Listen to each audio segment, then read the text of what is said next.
Okay, folks, we got a Sunday night review. This is a special review. Yesterday, my friend Jose and his wife Jessica watched this movie, and he asked if I could do a review for it. And I said I'll have to take a look for it in my extensive archives because I compulsively buy VHS, and maybe if it came out pre-DVD, I might have it. And I did have it.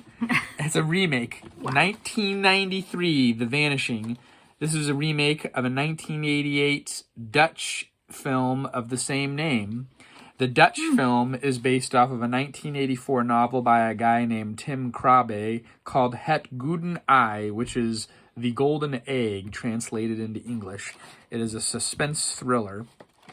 So this movie has a 110-minute runtime. It was directed by the same director, George Sluizer. Rated R.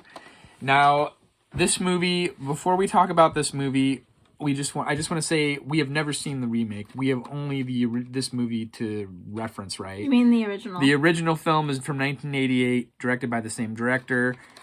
Apparently, that movie is masterful. That movie is much more existential. And Salon Magazine said this is the worst remake of all time, and universally this is not accepted. So apparently the original has a much more darker ending, and they felt like this movie was sanitized with a Hollywood story for the American Then I don't think audience. I want to see the original then, if it's darker. So the original has a Rotten Tomatoes score of 96%, 7.7 out of 10 on IMDb, while this American version from 93 has only a Rotten Tomatoes score of 49%, IMDb score of 6.3 out of 10. So basically, Kiefer Sutherland's girlfriend, who's played by Sandra Bullock, disappears at a gas station. Jeff Bridges is a sociopathic professor of a university that has a wife and family, and by all appearances seems like a normal guy. It kind of reminds me of the Alfred Hitchcock movie Rope, which I know you also hated, and you walked out very upset. We watched that with my friend I don't think I watched that whole Vincent movie. Faith. It's kind of like an existential movie without giving away any spoilers, like murder, philosophically, what's evil, what's good. So apparently the original version is much darker and more disturbing, which I'm going to have to check that version out. And I will not. You will not compare it. This movie This movie is another 93. We're on a 93 kick. If you remember yesterday, I reviewed Cliffhanger. This came out, I think, in May of 93. This came out in February of 93. However, whereas it was Cliffhanger was a huge blockbuster smash for 93, this movie bombed. It had a $20 million budget and barely grossed $14 million at the box office, not making back its money. It was filmed throughout Washington and the Seattle area, Monroe, parts of Wyoming, and Snohomish, and Mount St. Helens. I thought the Jeff Bridges character as a sociopath was really good. He even had those creepy serial killer glasses that you mentioned. Yeah. But the movie was stirring to me. I enjoyed it for what it was, having never seen the original, right? Now, a lot of people that are referencing it in the comment sections that I'm reading, they compare it to the original, and then they hate it, and they trash it. So I'm just taking this movie fresh as this movie being recommended by a friend, not considering the other movie, right? You haven't seen the original, so. Again, most critics panned this movie, but I'm going to go 4 out of 5. I enjoyed it. I thought it was enjoyable and entertaining, and it got the blood pumping. It was suspenseful. I can't go 4 out of 5 because of this isn't your type of movie. I'm not in the mood. Just like Cliffhanger wasn't the type of your movie. You ruined my review yesterday. I made your review better. Hysterical person. I made your review interesting. People wanted to see that raw reaction. They were excited about it. All 5 of the people that watched my review. Right. I'll just give this a 3 out of 5, I guess. Jeff Bridges did a really good job acting, playing like a guy who acted normal. Like Corey said, he had a wife and who they didn't really show her that much, but and then daughter.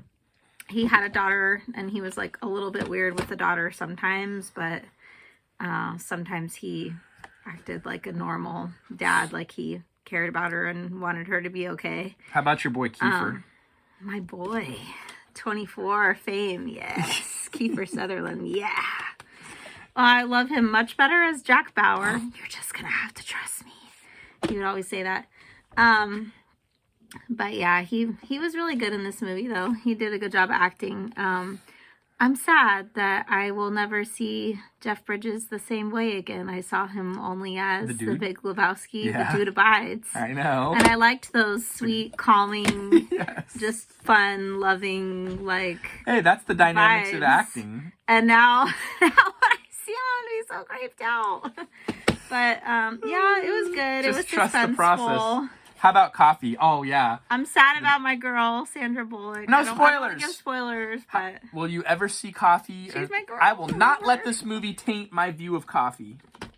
I will not either. If that guy... You have to watch it to know what we're talking about with the coffee, but nothing is going to spoil my experience with coffee ever.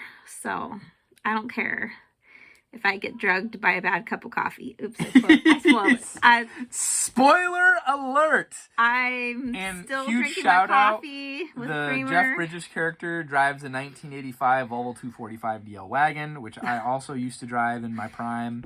Loved it. Wish I still had it. Huge shout out to the 240 bricks. And what about the inconsistency of the seatbelts that you pointed out? Oh, yes. There is a minor inconsistency. The Volvos have 3-point seatbelts that are bolted to the frame of the car.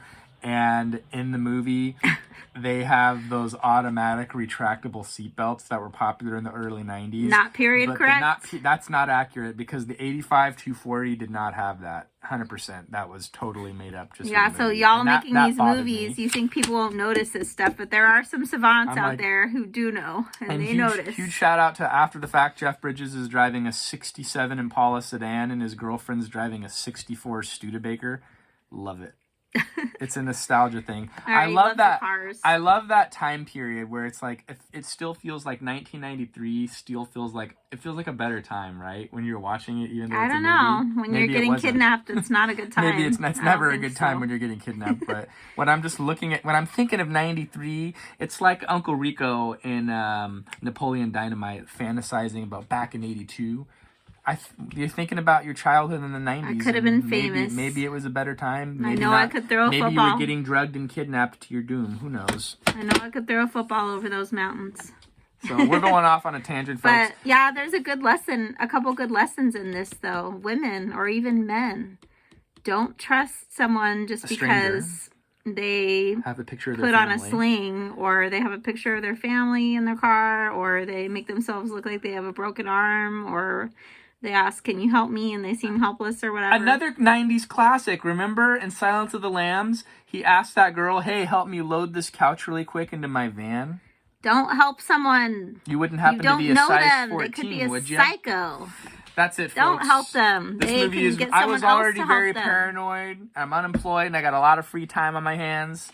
And I'm looking out the window all the time, and a movie like this is just going to make me even more... You're looking out the window all the time? Yeah, definitely. It's making me even more paranoid. All right, he's making himself sound crazy. This movie inspired me to get a bigger caliber handgun than the one I own right now. So if you come knocking over here to where I live, just be prepared. I'm packing a punch, and I'm ready for you.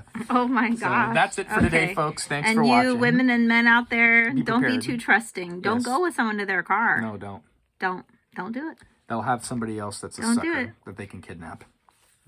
Just be hyper vigilant, folks. Pray that they won't. Be hyper vigilant. But if you want a suspenseful movie that, yes, Jose, you were right, it does have a bittersweet ending, but not horrible. That was a good description. And we'll need to watch the original 1988 version. I don't think I can stomach it, so he can do that on his own. Know your limits. All right, guys. Until have a great time, night. We'll see you then. Bye-bye.